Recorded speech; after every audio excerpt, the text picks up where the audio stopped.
નમસ્તે. જલસો પોડકાસ્ટના એક ઓર ફ્રેશ એપિસોડમાં આપનું સ્વાગત છે. આજે એક એવા વ્યક્તિત્વ સાથે રૂબરૂ થવાના છીએ કે જેમને તમે ઘણા બધા મંચ ઉપરથી સાંભળ્યા હશે. તેમની અભિવ્યક્તિ ખાસ્સી પ્રભાવક હોય છે.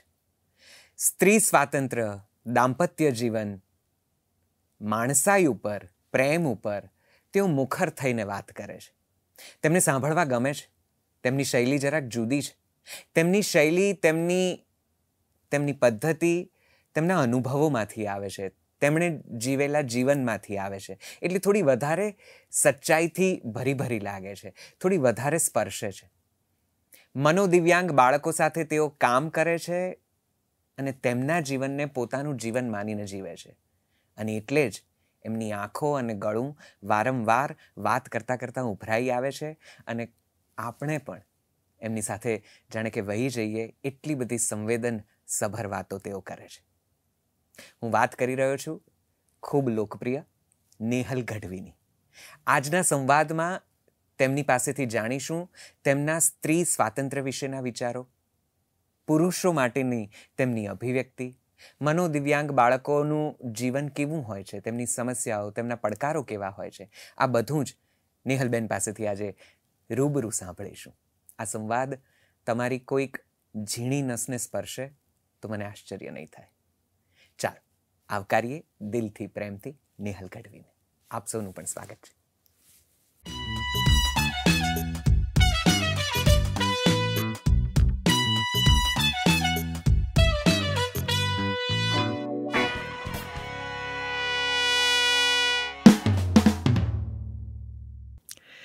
નમસ્તે બેન. નમસ્તે. ખૂબ ખૂબ ખૂબ સ્વાગત છે આપનું જલસો પોડકાસ્ટમાં. અને હું બહુ આનંદિત એ વાતે છું કે ઘણા સમયથી અમે તમને અહીંયા આમંત્રણ આપવાનો પ્રયત્ન કરતા હતા અને આજે એક ક્ષણ આવી કે આપણે રૂબરૂ થઈ શક્યા છીએ. આપનું ખૂબ ખૂબ ખૂબ સ્વાગત છે. નેહલ ગઢવી એ આજે લોકપ્રિય થતું જતું તો કહેવું મને લાગે છે કે યોગ્ય નથી. લોકપ્રિય થઈ ગયેલું નામ છે. અને હજી ઘણા એવા છે જે તમારી પેલી રીલ્સ ફરે છે અને તમારા જે વક્તવ્યો કદાચ થોડા ઘણા નાના ટુકડા સ્વરૂપે ફરે છે એને જોઈને તમને ઓળખે છે. તમારી પ્રતિભા આમ ખીલેલી છે અને હજી ઘણા બધા સુધી પહોંચવાની કદાચ એની તજવીજ કરવા જેવી છે. એટલે મને એમ થયું કે નેહલબેનને બોલાવીને એમના વિચારોને મારે રૂબરૂ જરા જાણવા છે. મને આનંદ છે કે ચાલો હજી કોકને સ્ત્રીઓના વિચાર જાણવામાં રસ તો છે. બસ આ જ મુદ્દેથી શરૂઆત કરવી છે. જી. સ્ત્રીઓ વિશેની વાત કરવામાં આપ કાફી મુખર છો. એની અભિવ્યક્તિ હોય કે એની સ્વાતંત્ર્ય હોય, આપના વિચારો ખાસ્સા અભિવ્યક્ત થાય છે અને બહુ લાઉડ અને ક્લિયર ભાષામાં તમે એ વાત મંચ ઉપરથી કહો છો. કદાચ પહેલો સવાલ મારે આ પૂછવો છે, આપ ફેમિનિસ્ટ છો કે ફેમિનિસ્ટના પ્રણેતા છો કે એના પ્રમોટર છો? આપ સ્ત્રી અને સ્ત્રી અભિવ્યક્તિને કઈ રીતે જુઓ છો? સાવ સાચું કહું તો મારી પાસે બે પ્રકારની સ્ત્રીઓ છે. એક સ્ત્રી એવી છે કે જે આખો દિવસ ઘરના કામ કરે છે, ખૂબ બધા પૈસા કમાઈને આવે છે અને રાત્રે માર ખાઈને પતિને દારૂના પૈસા આપે છે. એક સ્ત્રી એ છે જેની સાથે હું કામ કરું છું. અને એક સ્ત્રી એવી છે કે જે સરસ નેઇલ આર્ટ કરાવે છે, એસીમાં બેઠી છે અને પુરુષો કેટલા આપણી વચ્ચે આવે છે નહીં, આપણને વચ્ચે આમ કે આપણને આનંદ જીવનનો લેવા જ નથી દેતા. આપણી તમામ સ્વતંત્રતા નથી મળી એનું કારણ જ પુરુષો છે. એટલે આ બે સ્ત્રીઓ વચ્ચે હું એક સેતુ બનવા માગું છું કે જેને નથી મળ્યું એને કહેવા માગું છું કે જો આ તરફ જઈ શકાય અને જેની પાસે બધું જ છે ને કહેવું છે કે તમે જેની ફરિયાદ કરો છો એ દુઃખ છે જ નહીં, એ પીડા છે જ નહીં. સ્વતંત્રતાના મુદ્દા એટલે હું પુરુષોની સ્વતંત્રતા માટે વાત કરું છું, સ્ત્રીઓની સ્વતંત્રતા માટે વાત કરી. એટલે આમ જુઓ તો સ્વતંત્રતા એ માનવીય ગુણ છે. એક પ્રાણીને પણ તમે બાંધી રાખો તો એને છૂટી થઈ જવું. તમે કોઈ પણ ગાય હોય એને તમે બધું ખાવાનું આપો, મજા નહીં રાખો, પણ જેવું સાંકળ છોડશો એટલે છૂટશે તો ખરી જ. એનો અર્થ કે આ પૃથ્વી પરની દરેક ચેતનાને કોઈક ને કોઈક રીતે સ્વતંત્ર તો થવું જ છે. તો પછી એમાં સ્ત્રીની વાત ક્યાં આવી, પુરુષની ક્યાં વાત આવી? આ સમાજના અમુક વાડાઓ એવા છે કે જેની અંદર બાંધી રાખવામાં આવે છે. એટલે મારે સ્ત્રીઓની વાત કરવી પડે છે. મને ઘણા એવું કહે છે અને લખી જાય હવે બેનોને કાંઈ જરૂર નથી, બહેનોને જરૂર નથી. પણ મારે કહેવું જોઈએ કે 4 સ્ત્રીઓ મારી જેમ બોલવા માંડે, 5 સ્ત્રીઓ ડૉક્ટર થઈ જાય, 6 એન્જિનિયર થઈ જાય, થોડાક શિક્ષક થઈ જાય, એનો અર્થ એ નથી કે બધી સ્ત્રીઓ સુખી થઈ ગઈ. આ એક શોકેસ છે કે જેની અંદર શોકેસમાં આપણે બધું સારું સારું જ રાખીએ.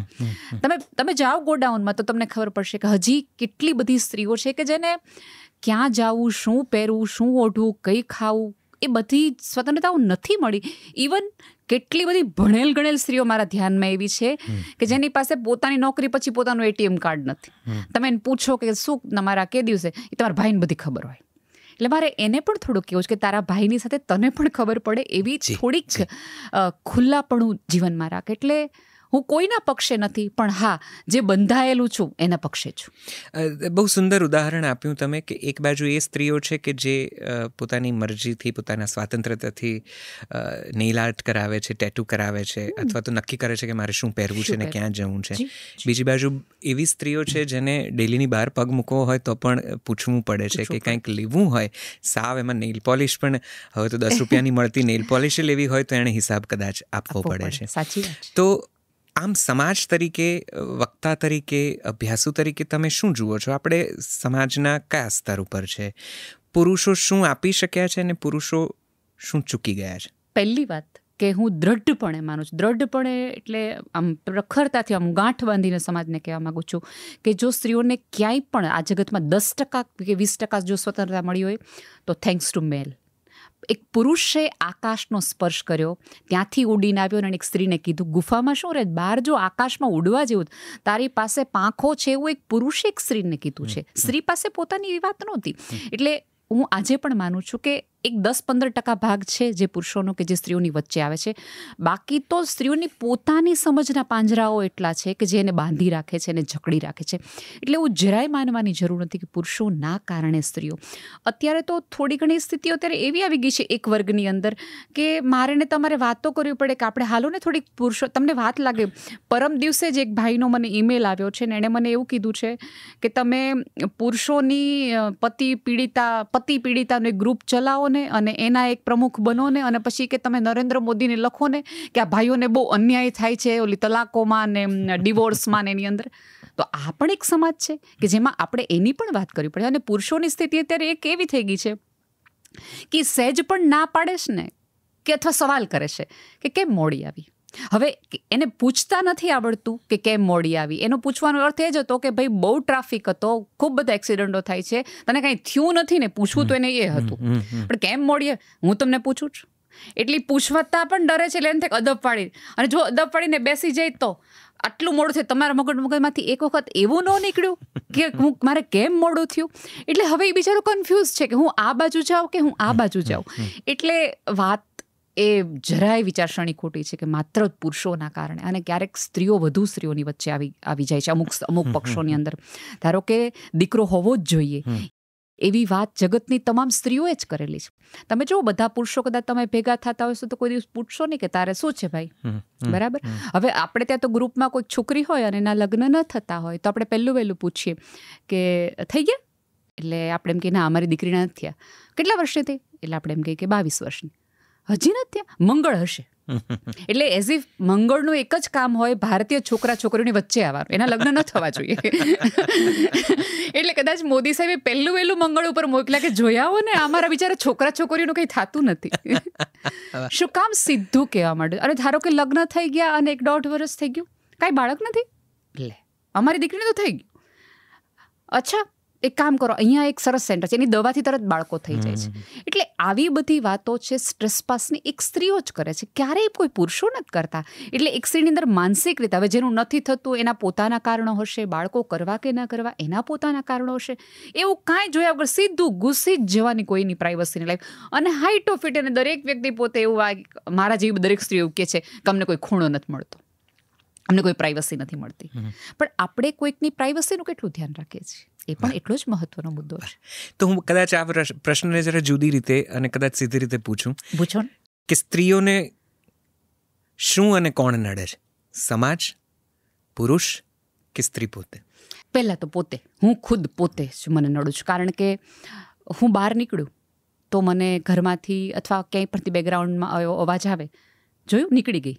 એટલે મને તરત મારું મન એમ કે ઓલા ભાઈ મને કહેશે હો, પછી મારે મોડું થશે ને તો સારું. મેં એક વખત ઓન સ્ટેજ મને જે સાઈરામભાઈ હતા અને પૂજ્ય રમેશભાઈ ઉઝા હતા, ત્યારે મેં આ દાખલો આપીને કીધું, મેં ધારો કે સાઈરામભાઈના ઘરે કોઈ, હું ને સાઈરામભાઈ પાડોશી છીએ અને સાઈરામભાઈના ઘરે કોઈ મહેમાન આવે છે તો સાઈરામભાઈના વખાણ કેવી રીતે થાય?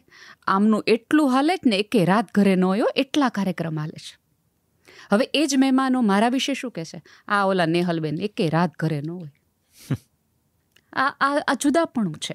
એટલે હવે હું આ સાંભળીને બેસી જાઉં છું કે હવે આજ નથી જાઉં, બાળોસી શું કહેશે, ઓલું નથી જાઉં, ઓલા શું કહેશે.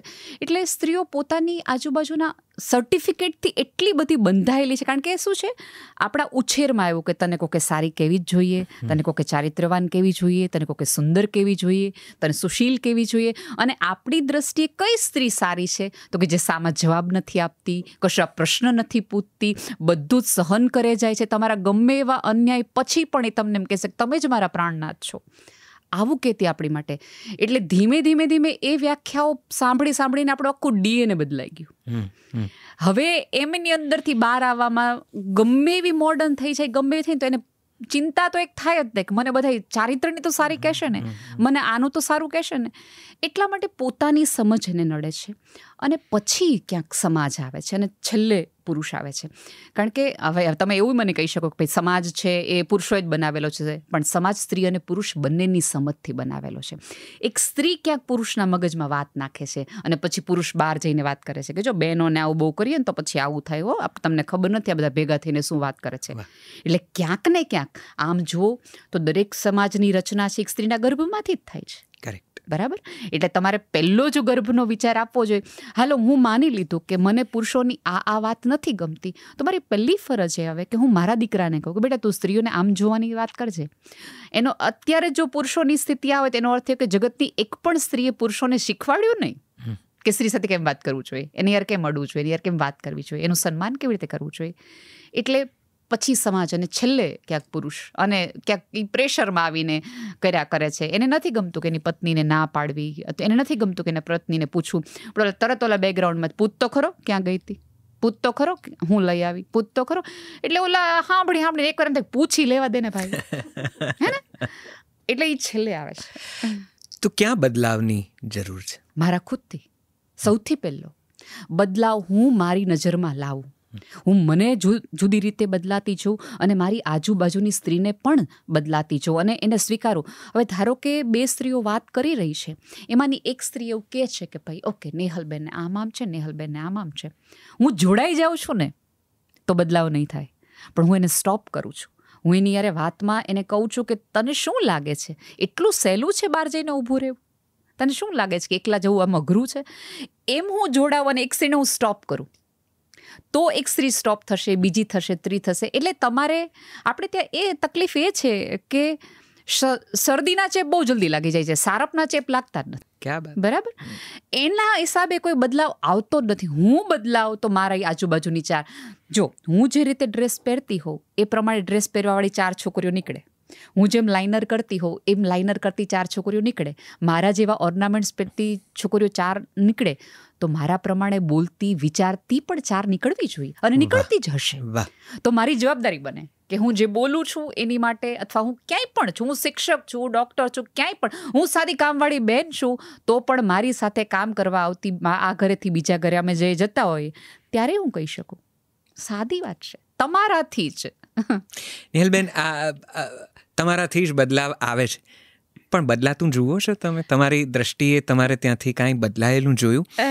આ જ પ્રશ્નનો એક જરા સબ ક્વેશ્ચન જેવું છે. તમે શહેર સાથે પણ સંકળાયેલા છો અને તમે ગ્રામ્ય પરિસર કે એ પરિપ્રેક્ષ્યને પણ સ્વર્ગ વચ્ચેની દુનિયામાં રહું છું. તો બંને જગ્યાએ સ્ત્રીનું જીવન, કવન, કથન કેટલું બદલાયું છે? બદલાયું તો ઘણું બધું છે, સાચે. હું અત્યારે બોલી રહી છું કોઈ ડર વગર. એ બદલાવની જ એક નિશાની છે. અને ભારત તો બદલાવનો વર્ષોથી હિમાયતી છે. ભલે બધા અત્યારે એવું કહેતા હોય કે ટ્રમ્પ આવી ગયા અને કમલા ન આવ્યા. મને દ્રઢપણે માનું છું કે અમેરિકન માનસિકતાની અંદર એક સ્ત્રીને પ્રેસિડેન્ટ તરીકે જોવાની માનસિકતા જ નથી, એટલે એ લોકો સ્વીકારવાના જ નથી. જ્યારે આપણામાં તો પહેલેથી એ બધું ચાલ્યું હતું. કારણ કે અને મેં અંગત રીતે અને હું બધી જ રીતે કહું છું કે વિશ્વના આટલા ધર્મો છે, માત્ર આપણો દેશ એક જ ધર્મ એવો છે કે જેણે સ્ત્રીને દેવી ગણી છે, એટલે સ્ત્રી તત્વને એક દૈવી સ્વરૂપે સ્વીકાર્યું છે. વિશ્વના કોઈ ધર્મમાં સ્ત્રીની કલ્પના જ નથી. ત્યાં કોઈ પણ ઈશ્વરજી પુરુષ છે, સ્ત્રી છે જ નહીં. આપણે ત્યાં જે છે, તો એનો અર્થ એ છે કે આપણે તો વર્ષોથી પેરેલલ ચાલતા હતા. વચ્ચે કંઈક આપણી અંદર એવું વચ્ચે આવી ગયું, જેમાં આપણે કીધું બેન તું સાઈડમાં વહી જા, બેન તો આમ કરતી નહીં, ઓલું કરતી નહીં, કોઈક બંધનોનો. આ દેશ તો ઉત્સવોનો દેશ હતો અને પ્રિય હતા બધા સ્ત્રી પાત્રો. તે પછી વચગાળામાં ક્યાંક આવી ગયું છે, એના જેના હિસાબે બદલાવ નથી આવ્યો. અને અત્યારે ક્યારેક ક્યારેક ડર લાગી જાય છે. અત્યારે એવું છે કે હું તો ઘણી વાર કહી ચૂકી છું કે આપણે અત્યારે સ્ત્રીઓને તમારે ચંદ્ર પર જવાનું, મંગળ પર જવાનું, જે ગ્રહો પર જવું હોય જવાનું, પણ થેપલા શાક કરીને જવાનું, એમનેમ નહીં વયું જવાનું. હા, તો એની વચ્ચે થોડી ઘણી રસાકસી થાય છે. અને ક્યાંક હવે આપણે છોકરાઓને શીખવવું પડશે કે ચાલો, જે ચંદ્ર પર જવાની છે એ થેપલા શાક કરીને ન જાય તો આપણે એને થોડીક મદદ કરી, ભાઈ તું જા, હું કરી લઈશ. હવે છોકરાઓને તમારે પેરેલલ શીખવવું પડશે. કેમ અત્યારની છોકરીઓ છે એને ક્યાંક રસોડામાં નથી જ જવું. શું કામ નથી જવું? કારણ કે એને જોયું કે મારી મમ્મી છે, એણે આ જ ઘરની અંદર 40 વર્ષ ગરમ ગરમ રોટલી બધાને ખવડાવી, તેમ છતાં મારા પપ્પા ક્યારેક એવું પૂછે કે તે શું કર્યું આખી જિંદગી? આટલી રસોઈ પછી જો મારી મમ્મીની સ્થિતિ આ હોય તો રસોડામાં જવું જ કામ જોઈએ? બરાબર. જો એણે જોયું હોત કે મમ્મીના કામ માટે મારા પપ્પાને, મારી દાદીને, મારા બાને, મારા પપ્પાને, મારા દાદાને સન્માન હોત, તો એ સ્ત્રીને એ કામ કરવું ગમત, એ દીકરીને એ કામ કરવું ગમત. એટલે માત્ર તમે એમ કહી દો કે અત્યારની છોકરી, જો આપણે, હું બહુ જ અંગત રીતે માનું છું કે આપણે બધા એવું કહીએ છીએ કે અત્યારની સ્ત્રીઓની સહન શક્તિ ઓછી થઈ ગઈ છે. એકચ્યુઅલી અત્યારની સ્ત્રીઓની સમજ શક્તિ વધી ગઈ છે. એટલા માટે તમને ક્યાંક આ ફેરફાર લાગે છે. અને બીજું કે સમાજ એટલો ધીમે ચાલે છે ને કે સ્ત્રી દોડતી તમને લાગે છે, બાકી કંઈ ફેરફાર નથી. અને આમાં એવું છે કે અમને નવા નવા પગ આવ્યા છે, એટલે અમે દોડશું સ્પીડમાં જ. અમે કંઈ તમારી જેમ બહુ 2000 વર્ષથી નથી હાલતા, અમને હમણાં જ. અને અમને ડર છે, પાછા પકડી લીધા એટલે અમે ઈચ્છીએ છીએ કે તમે પકડો, તે પહેલા અમે દોડીને વયા છીએ. પણ છતાં હજી કદાચ પેલો પ્રશ્ન ત્યાંનો ત્યાં જ છે કે પેલું બદલાયું શું છે? ગામડામાં નેલ આર્ટ પહોંચી ગયું છે, ટેટુ પહોંચી ગયું છે, નવા કપડાં પહોંચી ગયા છે, મોંઘો મોબાઈલ પહોંચી ગયો છે, કે મોંઘા મોબાઈલનો ઇન્ટરનેશનલ કોન્ટેન્ટ કે ફિલ્મો પહોંચી ગઈ છે. એ બદલાવ છે કે એમના જીવનમાં ખરેખર કંઈ નક્કર ફેરફારો આવ્યા છે? આ મારે તમારી પાસેથી જાણવું છે. સાથે શહેરમાં પણ શહેરની સ્ત્રીઓ વ્યવસાયિક થઈ ગઈ છે, પગાર લાવતી થઈ ગઈ છે, એમની વિચારસરણીઓમાં ઘણો બધો ફેરફાર આવી ગયો છે. ત્યાં કંઈ નારીત્વમાં ફેર પડ્યો છે કે આપણે પગાર લાવતા થયા એ જ મોટો ફેરફાર છે? શું માનો છો? તમારો અનુભવ શું કહે છે? તમારો બહુ જ પ્રશ્ન સારો છે અને બહુ ચિંતા થાય એવો છે. આપણે ત્યાં તકલીફ એ છે કે આપણા વસ્ત્રોમાં આધુનિકતા આવી ગઈ, વિચારોમાં ન આવી. એ મોટો પ્રશ્ન થયો. મોબાઈલ આવી ગયું કે ઓકે, તમે કીધું એમ નેલ આર્ટ આવી ગયું, બધું આવી ગયું. એણે રીલો બનાવવાની શરૂ કરી દીધી, બધું શરૂ કરી દીધું. પણ એણે એકચ્યુઅલી જેની માટે લડવાનું હતું, એકચ્યુઅલી જેની માટે જીદ, એટલે દુઃખ થાય છે કે તમે જીન્સ પહેરવા માટે જીદ કરો છો, એની બદલે સન્માન, આત્મસન્માન માટે જીદ કરો કે ના, મારે હજી ભણવું છે, એની માટે લડાઈ કરો. તમે મને અત્યારે જીન્સ નહીં પહેરવા દો ચાલશે, પણ મારે 12માના પરીક્ષા પછી જ મારે લગ્ન કરવા છે, એની માટે જીદ કરવાની હતી. પણ હવે છોકરીઓ નાની નાની વસ્તુમાં જ એટલી બધી જીદ કરી લે છે અને વિટો પાવર એટલો બધો માતા પિતાનો વાપરી લે છે. પછી એક સમયે માતા પિતા એવું કહી દે છે કે અત્યારે તારે જીન્સ પહેરવું હતું તો મેં તને જીન્સ પહેરવા દીધી, તને મોબાઈલ જોતો તો મેં તને મોબાઈલ, તને સ્કૂટી જોતો હતો એટલે સ્કૂટી. હવે આ છોકરા તો પરણી છે, એટલે ઓલા બધો એનો યશ હતો એ તો એને જમા કરાવી દીધો છે બેંકમાં. બરાબર. એટલે હવે લેવાનું, પછી તો તરત આપ કહેવાનું ઓકે પપ્પા, ઓકે મમ્મી, કે ઓકે બા. આ વખતે શિક્ષણની દ્રષ્ટિએ આપણે તકલીફ એ થઈ કે આપણે કેળવણી ન આપી શક્યા, શિક્ષણ આપી શક્યા, ભણતા વાતલા કરી શક્યા, પણ આપણે એ ન સમજાવી શક્યા કે બેટા સાચા હીરા નહીં હોય તો ચાલશે, પણ હીરા જેવો માણસ કંઈ ક્ષણ તને આપી શકે એવો જોઈએ. તને તારા ઉપર કવિતા ન લખે તો ચાલે, પણ તને કવિતા જેવું જીવવા દે એવા પુરુષ સાથે લગ્ન કર. તને કાંઈ ઘરેણા ન આપે તો ચાલશે, પણ એને કે હું મારું જાહેરમાં અપમાન નહીં ચલાવી લઉં, એ કહેવાની જરૂર હતું, જે આપણે ન પહોંચાડી શક્યા, જેનું મને દુઃખ છે. અને શહેરમાં જો તમે વાત કરતા હો તો પગારની સાથે ઘણું બધું બદલાતું છે. અત્યારની દીકરાની વહુઓ છે એ પોતાની સાસુને એમ કહે છે કે મમ્મી ગાઉન પહેરવા માંડો, મમ્મી ડ્રેસ પહેરવા માંડો. મેં કેટલી એવી દીકરાની વહુઓ જોઈ છે કે સાસુ સસરા જ્યારે કંઈક પ્રવાસોમાં એમાં જતા હોય ત્યારે પોતે ડ્રેસ લઈ આવે છે, ઘણું બધું લઈ આવે છે. એટલે એ બધા ફેરફારો આવ્યા છે. અને રાધર મેં એવી કેટલી દીકરાની વહુ છે કે જે પોતાની સાસુને એમ કહે છે કે મમ્મી પપ્પાને થોડુંક સમજાવો, આવું તમે શું કામ સહન કરો છો. એટલે એ પણ બદલાવ આવ્યો છે. અને બીજું કે પોતાની આજુબાજુની દીકરીઓને, પોતાના આજુબાજુના કેટલાય લોકોને આર્થિક રીતે મદદ કરતી થઈ ગઈ છે, પોતાના ભાઈને ભણાવે છે, પોતાના ઘરની જવાબદારીઓ લેતી થઈ છે. તો આ બદલાવ આપણને દેખાવો જોઈએ. પણ આપણને કેવું છે કે 4-5 તૂટફૂટ ઉપર એટલું બધું ધ્યાન હોય છે કે નવા સર્જન ઉપર આપણું ધ્યાન જ નથી જતું. કે આનાથી ફરક, આપણી માટે ફરક એ છે કે જે છાપામાં છપાતો હોય, એકાદ એવોર્ડ અપાતો હોય. હું તો અનેક વાર કહી ચૂકી છું કે આપણે ત્યાં મારા જેવી સ્ત્રીઓને એવોર્ડ આપવામાં આવે કે આ બેન સરસ બોલે છે, કે આમ કરો છો ને તે કરો છો, સેવા કરે છે. પણ ઓલી સ્ત્રીને આપો કે જેણે કશું જ બોલ્યા કર્યા વગર પોતાના જોઈન્ટ ફેમિલી કરી રાખ્યું, 3 પેઢીથી આ દાદી બેઠી છે કે જે અડીખમ પોતાના પરિવારને એને એવોર્ડ આપે અને જાહેરમાં સન્માન કરો, તો આવતી પેઢીને એવું થશે કે આ કરવા જેવું કામ છે. અને તે આપણે એવોર્ડ શું કામ આપીએ છીએ કે જેથી કરીને બીજા લોકો એનામાંથી ઇન્સ્પાયર થાય કે આ કરવા જેવું છે. તો આ તો તમે કરતા નથી. તો તમારે શું વોટ્સઅપમાં જ તે સંસ્કૃતિને સભ્યતા બચાવી છે, પરિવારો બચાવવા છે? થોડાક આ રીતે પણ બચાવો.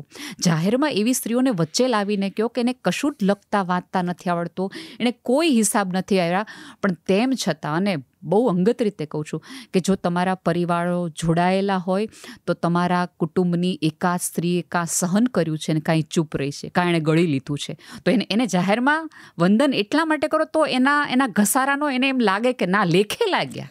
આ જગતમાં એકાદ વ્યક્તિએ નોંધ લીધી. અને અંતે ક્યાંક ને ક્યાંક બધું કરીએ તો નોંધ દેવા માટે અથવા નોંધાવવા માટે જ કરીએ છીએ, તો કરીએ ને. એક નોંધ લેવા જેવો મુદ્દો જ્યારે આ વાત નીકળી છે, મારે તરત જ બીજા પ્રશ્ન તરફ જવું છે, પણ વાતો એટલી સરસ થાય છે કે મને એમાંથી કંઈક ને કંઈક સૂઝ્યા કરે છે. એક નોંધ લેવા જેવી વાત સામાજિક પરિવર્તન તરીકે એ પણ છે કે હવે જે છોકરીઓ કદાચ કમાતી થઈ છે અને જેમને પોતાની ઈચ્છાઓ, અપેક્ષાઓ અને જરૂરિયાતોની સમજણ આવી છે, એ લોકોની ના પ્રશ્નો પણ બદલાઈ ગયા છે. હવે એરેન્જ મેરેજમાં પણ એવું પૂછવામાં આવે છે કે ઘરમાં તમે શું કમાઓ છો? નોકર છે, ગાડી છે. મેં તો એવા કિસ્સા પણ સાંભળેલા છે જ્યાં એવું કહેવામાં આવે છે કે ઘરડા કેટલા છે. મને બહુ ખરાબ શબ્દ જ આમ સૂજે છે, પાછળ પડઘો પાડે છે, પણ મારે બોલવો નથી, કારણ કે હું નથી ઈચ્છતો કે એનાથી કોઈક વળી એ શબ્દ ફરી ક્યાંક વપરાય. પણ ઘરડા કેટલા છે, અપરિણિત બહેનો કેટલી છે, આપણો બેડરૂમ છે કે નહીં, બેંક બેલેન્સ કેટલું છે, ગાડી છે તો કઈ છે, ઘર છે તો કયો વિસ્તાર છે, ભાઈઓ છે તો જોડે રહો છો કે, આ પ્રશ્નો પણ સામેલ થયા છે. અને ક્યારેક આઘાતજનક રીતે આ બધું ચર્ચા થતી હોય છે. આ ફેરફાર પણ ક્યાંક ને ક્યાંક કોઈક રીતે આવ્યો છે. આપ કઈ રીતે જુઓ છો? આ ફેરફાર રાધર ચિંતા થાય એટલી હદે આવી રહ્યો છે.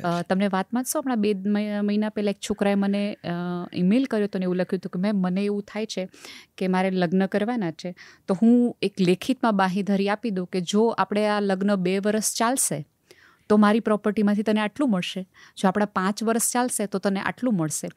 ત્યારે મને એવું થયું કે આપણે એ સભ્યતામાં હતા કે જ્યાં 7 જન્મ સુધી એકબીજાની સાથે રહેવાના વચનો અપાતા હતા, એની બદલે પ્રોપર્ટીમાં કેટલા ભાગ આપવા એના આધારે જો તમે લગ્ન જીવનનો પાયો નાખવાના હોય તો ક્યાં શ્રદ્ધા રહી, ક્યાં વિશ્વાસ રહ્યો, ક્યાં પોતાનાપણું રહ્યું? અને આ 8 અબજની વસ્તીમાં એકાદ વ્યક્તિ ઉપર તમે એટલો ભરોસો ન રાખી શકો, એવો સંબંધ ન ઊભો કરી શકો, તો શું કરવાનું? કરવા જ શું કામ જોઈએ? એ વખતે મને બહુ જ ચિંતાઓ થતી હોય છે. અને મેં કીધું એમ કે આપણે જો સન્માન નહીં ઊભું કરીએ ને તો ફરીવાર પાછું નહીં આવે. લોકોને આપણે સમજાવવું પડશે, દીકરીઓને પણ અને દીકરાઓને પણ, કે વસ્તુના આધારે નહીં, વ્યક્તિના વિચારના આધારે તમે પસંદ કરો કે આ મારે કરવું જોઈએ. અત્યારે તકલીફ એ થાય કે જે વસ્તુ કાયમી નથી ને એના આધારે લોકોને આપણે પસંદ કરીએ છીએ. પહેલાં કેવું હતું કે સોસાયટીમાં છોકરાઓ રમતા, અને આપણે રમતા ત્યારે આપણે કહેતા, મને પૂછો કે ભાવનગરના એક છોકરો તમને કોઈ છોકરી માટે પસંદ પડે તો તમને પૂછો કે નેહલબેન કેવો છોકરો છે, તો હું એમ કહું અરે મારી નજર સામે મોટો થયો છે, સારો છોકરો છે.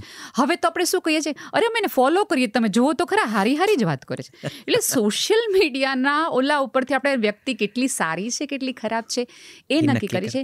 અને જે દેખાદેખીવાળું છે એમાંથી આવે છે કે ઓકે આને બેડરૂમ પોતાનો છે કે નહીં, ઘરો છે કે નહીં, એને પછી અમને બહાર લઈ જશે કે નહીં, પછી આમ કરશે કે નહીં. ત્યારે મને તો તમને દીકરીઓને ભણાવવાનો શું અર્થ છે? મારી યાર એક નોકરી કરે છે ને, એક પારસભાઈના વાઈફે બહુ મને એક સરસ વાત કરી હતી. એક દિવસ અમે બધા જમવા ભેગા થયા ને તો મને કહે, તમારા ભાઈને સમજાવો ને, હા આવું હું એડિયા પીધેલું મોઢું જ રાખે છે, 1.5 લાખનો પગાર છે, મજા ન કરીએ. એટલે કીધું અમારે કીધી 1.5 લાખનો પગાર થઈ ગયો. હું થોડીક ચિંતામાં કે મારો કંઈક ન થયો ને આનો કેવી રીતે થઈ ગયો. તો કઈ રીતે ભાભી 1.5 લાખનો પગાર? એ કે કેમ 50 એનો ને 75 મારો, મજા ન કરીએ કે 2 જણા આટલું બધું હું ચિંતામાં રહેવાનું. ત્યારે મને પહેલી વખત વિચાર આવ્યો કે યસ, 2 વ્યક્તિઓની ઇન્કમ ભેગી થાય અને જે આંકડો મળે એ એકચ્યુઅલી તમારી આવક છે. તો તમારે ઓકે, એક બેડરૂમ હોલ કિચન છે, હું પણ આટલું કમાઉં છું, તું પણ આટલું કમાવ, આ થઈ જશે. પણ 5 બેડરૂમ હોલના ઘરોની અંદર તમે એકબીજા સાથે વાત ન કરી શકો, એવો સંબંધ ન ઊભો કરી શકો, તો એ ખાલી ઓરડાને શું કરશો? એમાં શું કરવાનું? ગમે એટલા લોકો હોય, આ કુંવારા હોય, પરણેલા હોય, પણ આમાં કેવું થાય છે કે તમે એકબીજા સાથે મજાથી નથી રહી શકતા, તો જગતના ગમે એટલા લોકો સાથે તમે મજામાં નહીં રહી શકો. એટલે આપણે કાં તો લગ્નની, કાં તો પ્રેમની, કાં તો સંબંધની અને કાં કુટુંબની સાચી સમજ આપણા બાળકોને આપણે આપવી પડશે, અને એ અત્યારથી જ આપવી પડશે. આમાં એવું છે કે તમે કોઈ દિવસ તમારા મમ્મી પપ્પાના પગ દાબ્યા હોય તો તમારા પગ કળે ત્યારે કોકની અપેક્ષા રાખજો કે તમારા બાબે, નહીં તો તમે બાંધીને હુઈ જજો, તમે દાબીને હુઈ જજો. કારણ કે તમે નથી તમારા બાળકોએ નથી જોયા તો એના બાળકોય નહીં કરે. એટલે તમારા બાળકો છે એ તમને સાંભળીને નહીં, તમને જોઈને મોટા થાય. તો આ જે સ્ત્રીનું જે વ્યાવસાયિકપણું જે થયું છે, એ વ્યાવસાયિક થતી ગઈ છે, એણે એને થોડી વધારે મટીરિયલિસ્ટિક કરી નાખી છે, અને એનાથી આ પ્રશ્નો હવે થોડા વધારે લાઉડ એન્ડ ક્લિયરલી આપણી સમક્ષ આવતા થયા છે. ક્યાંય એનું ઘરની બહાર નીકળવું અને સરસ રીતે જીવવું એ વધારે પડતી અપેક્ષા છે કે એની આ માંગણીઓ એનાથી આવે છે, એ એની પોતાની સફળતાથી આવે છે? કદાચ નહીં, કદાચ એનાથી નહીં હોય અને ન હોવી જોઈએ. જો એ પોતે કમાતી હોય, પોતે સ્વતંત્ર હોય, તમે કહો છો એ પ્રમાણે, તો પછી એને એક પુરુષ પાસેથી શું કામ અપેક્ષા રાખવી જોઈએ? તું મને ઘર લઈ દે, તું મને ગાડી લઈ દે, તું મને બહાર લઈ જા. તો એણે પોતાને કેવું જોઈએ કે હું તને લઈ જઈશ, તું જલસા કર ને, મૂડ લઈ હું કેમ બેઠો છું? બિલકુલ બરાબર. તમે એટલી તમે સમકક્ષતાની વાત કરતા હોય તો તમે ક્યારેક રિયલ ડાયમંડ આપો ને, તમે ક્યારેક એપલ આપો ને, તમારે જોઈએ છે, આપવું નથી તો એવું નહીં ચાલે. એટલે તમે એકચ્યુઅલી માનવા માંડ્યા હોય કે ના બધું હવે લેવલ બરાબર છે, તો EMI બંને સરખા ભરો. હવે આમાં કેવું છે કે મને અધિકારો બધા જ જોઈએ છે, મારે કોઈ ફરજો નથી નિભાવી, તો એ બે ભેગું નહીં થાય, એ તો તમારે કરવું પડશે. એટલે એ વખતે એક ભણેલ ગણેલ સ્ત્રીએ આ સમજવાનું આવશે, અને આપણે ક્યાંક હવે સમજાવવાનું શરૂ કરી દેવું જોઈએ કે બેટા આમ. અને એમાં શરૂઆત કોને? દીકરીઓના માતા પિતાએ જ કરવી પડશે. જ્યારે તમારી દીકરી આવી શરતો મૂકે, તમને કે તમે જ્યારે આ આખા ઓલાની અંદર પ્રવેશો છો ત્યારે તમારી દીકરીને કે જો પપ્પા આ નહીં ચલાવી લો, જો આ મમ્મી નહીં ચલાવી, તો તમારી માતા પિતા તરીકેની પહેલી ફરજ છે, તને શું લાગે છે કે ભાઈની પત્ની, આવનારી સ્ત્રી આવી બધી શરતો રાખશે તો તું શું કહીશ? ત્યારે પછી આપણે એવું ન કહેવાય છે કે આપણા ઘરમાં ક્યાં આવું છે, એટલે આપણા ઘરમાં તો બધું ચાલે. એટલે સ્ટોપ આપણે જ આપણી પેઢીને કરવી પડે, અથવા આપણે એને સમજાવવી પડે. સ્ટોપ તો નહીં કરી શકો, તમારે એને સમજાવવી જ પડશે, તો જ આને તમે પાછા લાવી શકશો. અને બીજું કે તમે એમ જો કહેતા હોય કે કમાતી સ્ત્રીના હિસાબે આવું બધું થયું, તો આવું એટલા માટે નહીં કહી શકાય કારણ કે કમાતી સ્ત્રીથી ફરકે ઘરમાં પડ્યો છે, પણ જ્યારે એનું ખૂબ કર્યા પછી, ખૂબ બધું સહન કર્યા પછી, ઘરની, પરિવારની, સમાજની, કુટુંબની બધી જ ફરજો નિભાવ્યા પછી પણ તમે એ સ્ત્રી માટે ઈચ્છા પડે, હા બેન ઉપડી ગયા પર્સ લઈને, એવું તમે પાડોશીને બહુ સરસ રીતે કહી દો, પણ તમે એવું ન કહો કે બધી રસોઈ કરીને ગઈ હો. એટલે હવે ઓલું સાંભળે એટલે ક્યાંક સાંભળ્યા પછી ઓલી નક્કી કરી નાખે તો હવે જોઈ લ્યો. અને એક વખત સ્ત્રીની અંદર, હું તો અનેક વાર કહી ચૂકી છું કે અમારી અંદર બધી પ્રકારની દેવીઓ છે. તમારે જે જોતી હોય ને એ પ્રમાણે એની પૂજા કરજો. તમે કમળ આપશો તમારી અંદર લક્ષ્મી આવશે, તમે વીણા આપશો તમારી અંદર સરસ્વતી આવશે, તમે શબ્દોના પ્રહાર કરશો તમારી અંદર કાલી ક્યાં નથી, બરાબર, તો એ પણ આવશે. તો તમે એનું રૌદ્ર સ્વરૂપ જોવા માંગતા ન હો તો આવા બધા વાક્યો બંધ કરી દો. આવા બધા તમે કરો પછી ઓલી સ્ત્રી નક્કી કરે કે જો આટલું બધું કમાયા પછી, આ ઘર માટે આટલું બધું કર્યા પછી થતું હોય તો આપણે હવે સારું થવું નથી. એટલે કદાચ આવું થઈ જતું. મોટા ભાગનો પુરુષ વર્ગ એવું માને ઘણીવાર, ઘણા મિત્રો, ઘણા વડીલો, ઘણા બધાની વચ્ચે બેસીએ ત્યારે કે આ બધા કમાતા થયા ને એમાં. પણ મેં પણ એવા પુરુષો જોયા છે કે જે સ્ત્રીને આર્થિક સ્વાતંત્ર્ય આપવા માટે પોતાનું જીવન ખર્ચી નાખે છે, કે જેમના મા બાપોએ એમને શીખવાડ્યું છે કે ના બેટા, સ્ત્રીએ આર્થિક સંરક્ષણ તો પોતાને બળે પોતાની મેળે મેળવવું જ પડે. અને કદાચ સૌથી મોટું સ્વાતંત્ર્ય કદાચ આર્થિક સ્વાતંત્ર્ય છે. એના થકી બીજું બધું કદાચ શરૂ થાય છે. સાચી વાત. સ્ત્રી અને આર્થિક સ્વાતંત્ર્ય શું માનો છો આપ? સ્ત્રીની જગતના કોઈ પણ વ્યક્તિએ જો એકચ્યુઅલી સ્વતંત્ર થવું હોય ને તો પોતાનું આર્થિક રીતે, કારણ કે જાણે અજાણે તમારી હા નાનો આધાર છે ને એ તમારી આર્થિક પર ત્યાં. તમે જો ઘરમાં ખૂબ કમાતો વ્યક્તિ અને ખૂબ ન કમાતા ભાઈ હોય, તને કોઈ પૂછ્યું તું લાવસ કમાઈ, ત્યાંથી ભેદભાવ શરૂ થાય છે. તો ત્યાંથી આ સ્ત્રી પુરુષના થાય છે. હું દ્રઢપણે માનું છું જો જગતની સ્ત્રીએ પોતાના થોડા હા નાના અધિકાર પોતાની પાસે રાખવા હોય તો પહેલું આર્થિક રીતે પગભર થાય અને ઘરમાં આર્થિક યોગદાન ઇક્વલી આપે. કે ભાઈ ઘર હું સંભાળીશ, કરિયાણું મારી જવાબદારી, EMI તારી જવાબદારી, બાળકોની ફી તારી જવાબદારી, ઇન્વેસ્ટમેન્ટ છે એ મારી જવાબદારી. એવા પાર્ટ પાડવા પડશે. પણ આપણે ત્યાં તો એવું અમુક ઘરોની અંદર હું જોઉં છું કે સાસુ છોકરાઓને સાચવે, ઘરનું પણ કામ સંભાળે, પતિ પાસેથી તમે એક્સ્ટ્રા ઇન્કમનું પણ બધું લ્યો અને તમારી ઇન્કમનું શું કરું તો કે હું મારી ઇન્કમની FD કરું. આ તો મારી મહેનતની છે, તમારી મહેનતની નથી. એક સ્ત્રી છે, તમારી સાસુ છે, તમારા બાળકોને રાખે છે તો તમે બહાર નોકરી કરવા જઈ શકો છો. અને પહેલું વહેલું કે સૌથી વધુ જો તમે કમાતા થયા હોય એનો પહેલો શ્રેય તમારે આપવો હોય તો તમારા પિતાને આપવો જોઈએ. દરેક સફળ સ્ત્રીની પાછળ પહેલો કોઈ વ્યક્તિ હોય તો એનો પિતા છે. એણે હિંમત કરી. જગતે ના પાડી હતી કે ન ભણાવતો, જગતે ના પાડી હતી કે ન નોકરી કરાવતો, ત્યારે એણે કીધું કે ના બધા ચૂપ રહેજો, મારી દીકરીને હું ભણાવીશ. એટલે પહેલો શ્રેય એના પિતાને જાય, પછી એના પતિ, પછી એનો ભાઈ, અને આમ લાગુ પડે. પણ આર્થિક રીતે તો મસ્ટ બી છે. અને હવે તો કેવું છે કે યુગ જ એવો આવ્યો છે કે એક વ્યક્તિની કમાણીથી ચાલે એમ જ નથી. બે વ્યક્તિએ કમ્પલસરી કમાવવું પડે એમ છે. પણ એમાં હવે એવું નહીં ચાલે કે આ ખાનું મારું ને આ ખાનું તારું. એક ખાનું રહેશે, 50 તારા ને 50 મારા. એ લાખમાં આપણે મહિનો કાઢવાનો છે. વાહ. બદલાવની આપણે ઘણી બધી વાતો કરી. મને લાગે છે સ્ત્રી સ્વાતંત્ર્ય, દાંપત્ય જીવન, સમાજ જીવન, આ બધા એવા મુદ્દાઓ છે કે જેના માટે અઢળક વાતો કરી શકાય અને આ સંવાદ કદાચ ઘણો લાંબો ચાલે. પણ મારે તમારી થોડીક વ્યક્તિગત જીવનમાં ડોક્યું કરવું છે કે તમે સ્ત્રીઓના જીવનમાં લોકોને ડોક્યું કરવું જોઈએ. એટલે મારો મુદ્દો જ છે કે તમે એ ડોક્યું કરવાના બદલે બીજા કરો ને. પણ તમે બિલકુલ તમને પણ છૂટ છે તમારે જેટલા ડોક્યા મારી જિંદગીમાં કરવી. અમને તો કેવું છે કે અમને બહેનોના જીવનમાં ડોક્યા મારવાની છે. તો ભાઈઓના હું તમારી પાસે છોય હું એકના 4-5 કલરના શર્ટ હોય, 2-3 કલરના શૂઝ હોય, કઈ નવું છે નહીં તમારી પાસે. અને એ નવાપણું છે ત્યારે તમે અપનાવ્યું છે કે નેહલબેને નક્કી કર્યું કે મારે હવે આ બધી વાતો કરવી છે. આ બદલાવ જ્યારે તમારી જિંદગીમાં આવ્યો, તમારો સંઘર્ષ શું રહ્યો? તમારી આસપાસનું પર્યાવરણ, વાતાવરણ તમને કેટલું અડ્યું, કેટલું નડ્યું, ક્યાંથી જડ્યું? આની વાત કરો. જડ્યું જો તમે કહેતા હોય તો મારા બાળકોની માતાઓમાંથી મને જડ્યું. કારણ કે હું એક એવા ફિલ્ડમાં કામ કરું છું કે જ્યાં આજે પણ એવું માનવામાં આવે છે કે કોઈ પણ પ્રકારની વિકલાંગતા સાથે બાળક જન્મે તો એ સ્ત્રીના પ્રોબ્લેમના કારણે, સ્ત્રીના DNAના કારણે જન્મે. અને જો તમારા ખોળે આઇન્સ્ટાઈન જન્મે તો એ પિતાનો DNA છે. બાળક ભણવામાં હોશિયાર છે તો કે મારો ચિંટુ પહેલેથી આવો હોશિયાર હતો. અને દીકરી ભૂલ કરે છે તો કે એના મામા એવા હતા અને માસી એવી હતી એટલે આવું થયું છે. એ સમાજમાં સ્ત્રીઓ મને બોલતી કરી. એટલે મને જો અડ્યું હોય તો એ સ્ત્રીઓના હિસાબે. અને મારે કોઈ વક્તા નહોતું બનવું, મારે કાંઈ વાતો નહોતી કરવી. મારે તો એકદમ સાદા મારા બાળકોને ભણાવવાતા ને એને જીવાડવાતા. પણ મને પછી ધીમે સમજાણું કે ઓકે, મારા ઉપર લાઇટ હશે તો હું 4-5 જણાને કહી શકીશ કે આ બાજુ સાહેબ જુઓ ને યાર, થોડુંક અંધારું આ ખૂણામાં છે, આ સ્ત્રીઓમાં છે, આ બાળકોમાં છે. અને એ મને નડ્યું. નડવાની વાતો હોય તો નડનારા તો હોય જ જગતમાં. ઊભા થઈને એને પાડનારા હતો. અને આપણે બધાની તકલીફ એ છે કે એક વ્યક્તિને ઊભા કરવામાં 10 વ્યક્તિઓ સાથ ન આપે, પણ એક વ્યક્તિને પાડવામાં આખું ટોળું થઈ જાય. પણ હું અંગત રીતે આજે બહુ પ્રેમથી કહું છું અને મને મારી સમજ ઉપર બહુ આનંદ છે કે હું હંમેશા મને ખૂબ પ્રેમ કરવાવાળા લોકો ઉપર જ ધ્યાન આપ્યું. અને મારી પાસે એવો સમય જ નથી નફરત કરવાવાળા લોકો ઉપર જોવાનું, કારણ કે મને પ્રેમ કરવાવાળા લોકોનું પહોંચી ન થકતી.